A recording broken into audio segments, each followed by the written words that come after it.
আসসালামু আলাইকুম, সবাইকে স্বাগত জানাচ্ছি এখনকার বাংলা সংবাদে। প্রথমেই সংবাদ শিরোনাম। শুরুতেই জানিয়ে দেব, সৌদি আরবে আরামকোর হেলিকপ্টার বিধ্বস্ত, সব আরোহীর মৃত্যু। এরপর জানিয়ে দিব, ভয়াবহ বিমান দুর্ঘটনায় ফ্রান্সে 11 জনের মৃত্যু। তারপর জানিয়ে দিব, আবার যুদ্ধ শুরু হলে ইরানের অস্তিত্ব থাকবে না, ট্রাম্প। সবশেষে জানিয়ে দিব, ইরানের হামলার নিন্দা কুয়েতের। এতক্ষণ শুনছিলেন সংবাদ শিরোনাম, এখন বিস্তারিত। তার আগে আপনি যদি ইরানের পক্ষে থাকেন তাহলে ভিডিওটি লাইক করে চ্যানেলটি সাবস্ক্রাইব করে কমেন্টে লিখুন স্ট্যান্ড উইথ ইরান। সৌদি আরবে আরামকোর হেলিকপ্টার বিধ্বস্ত, সব আরোহীর মৃত্যু। সৌদি আরবের রাশ তানুরায় তেল কোম্পানি সৌদি আরামকোর একটি হেলিকপ্টার বিধ্বস্ত হয়ে আরোহী 14 জনের সবাই নিহত হয়েছেন।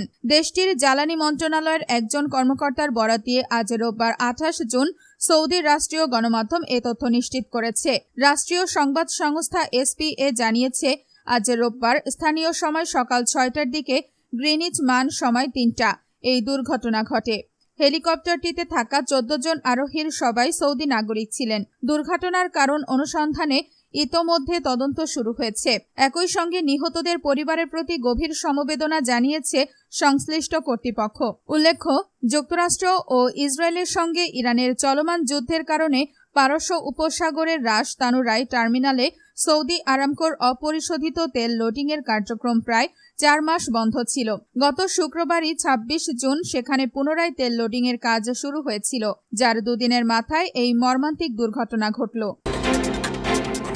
ভয়াবহ বিমান দুর্ঘটনায় ফ্রান্সে 11 জনের মৃত্যু। ফ্রান্সের পূর্বাঞ্চলীয় শহর তোম্বোলেইনে স্কাই ডাইভারদের বহনকারী একটি যাত্রীবাহী বিমান বিধ্বস্ত হয়ে 11 জনের মর্মান্তিক মৃত্যু হয়েছে।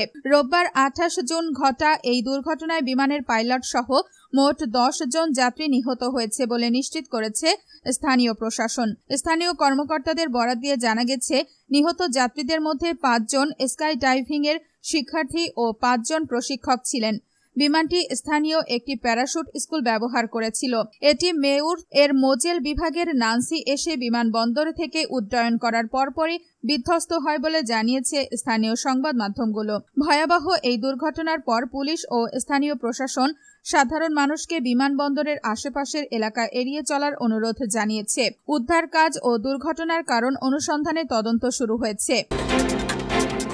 আবার যুদ্ধ শুরু হলে ইরানের অস্তিত্ব থাকবে না, ট্রাম্প। মার্কিন প্রেসিডেন্ট ডোনাল্ড ট্রাম্প হুমকি দিয়ে বলেছেন, আবার যুদ্ধ শুরু হলে ইরানে অস্তিত্ব থাকবে না। শনিবার 27 জুন নিজের সামাজিক যোগাযোগ মাধ্যম ট্রুথ সোশ্যালে এক পোস্টে এই হুমকি দেন মার্কিন প্রেসিডেন্ট। খবর আল আরাবিয়ার পোস্টে ট্রাম্প অভিযোগ করেন, ইরান যুদ্ধবিরতি চুক্তি লঙ্ঘন করেছে। তিনি লেখেন, যুদ্ধবিরতি চুক্তি আবারও ভঙ্গ করায় যুক্তরাষ্ট্রের বিমান ইরানের ক্ষেপণাস্ত্র ও ড্রোনের গুদাম এবং উপকূলীয় রাডার স্থাপনায় হামলা চালিয়েছে। ট্রাম্প আরও বলেন, এমন সময় আসতে পারে যখন আমরা আর সংযম দেখাতে পারব না। তখন আমরা যে সামরিক অভিযান সফলভাবে শুরু করেছি তা শেষ করতে বাধ্য হব।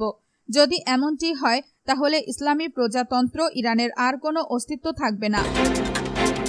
ইরানের হামলার নিন্দা কুয়েতের। কুয়েতে ইরানের কথিত হামলার তীব্র নিন্দা জানিয়েছে দেশটির পররাষ্ট্র মন্ত্রণালয়। এক বিবৃতিতে এই হামলাকে তারা সার্বভৌমত্বের জঘন্য ও বারবার সংঘটিত আগ্রাসন এবং আন্তর্জাতিক আইন লঙ্ঘনের শামিল বলে উল্লেখ করেছে। কুয়েতের দাবি, এই ধরনের হামলা মধ্যপ্রাচ্যে উত্তেজনা কমানোর আঞ্চলিক ও আন্তর্জাতিক প্রচেষ্টাকে বাধাগ্রস্ত করছে এবং শান্তি প্রতিষ্ঠার বৈশ্বিক উদ্যোগের জন্য সরাসরি চ্যালেঞ্জ। বিবৃতিতে বলা হয়েছে, দেশের সার্বভৌমত্ব, নিরাপত্তা, স্থিতিশীলতা এবং নাগরিক ও বাসিন্দাদের সুরক্ষায় প্রয়োজনীয় সব ধরনের ব্যবস্থা নেওয়ার পূর্ণ অধিকার কুয়েত সংরক্ষণ করে। এর আগে ইরান দাবি করে, তারা কুয়েতের আলী আল সালেম বিমান ঘাঁটিতে অবস্থানরত মার্কিন বাহিনীকে লক্ষ্য করে হামলা চালিয়েছে। তেহরান বলেছে, মার্কিন সেন্ট্রাল কমান্ড হরমুজ প্রণালীতে জাহাজ চলাচলকে কেন্দ্র করে ইরানের উপকূলীয় অঞ্চলে হামলা চালানোর জবাব হিসেবেই এই পদক্ষেপ নেওয়া হয়েছে।